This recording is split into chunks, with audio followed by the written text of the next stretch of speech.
Hi, I'm Kaz. Oh, I'm Rod. Welcome to our passive solar home. Come on in. We moved to Avalon. We bought a little beach cottage and decided to rebuild. You know, cost was involved, but we weren't really cashed up. Yeah, much the same as a normal build, but just a bit of thought going into it. We were really inspired by the mud brick homes, the sustainability aspect that creates a thermal mass and reduces energy costs, and it kind of went on from there. It's all about catching the sun in the winter and not having sun in the summer. So it's now winter. We have glorious sun coming in and heating up the concrete floor.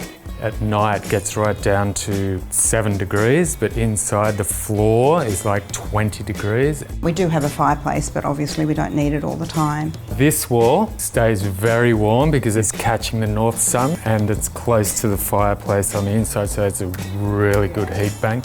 Also, the flue in the fire goes straight up through one of the bedrooms upstairs. That one bedroom in particular is very warm, and this also acts as a thermal mass, but we do like the aesthetics. It's been very functional bringing up a family.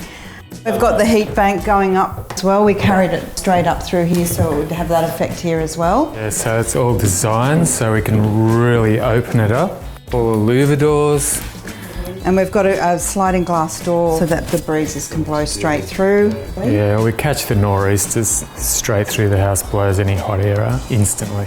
In the summer, we have no sun coming in onto the concrete floor, and it's connected to the earth, which keeps the house very cool. We actually spend no money on heating or cooling.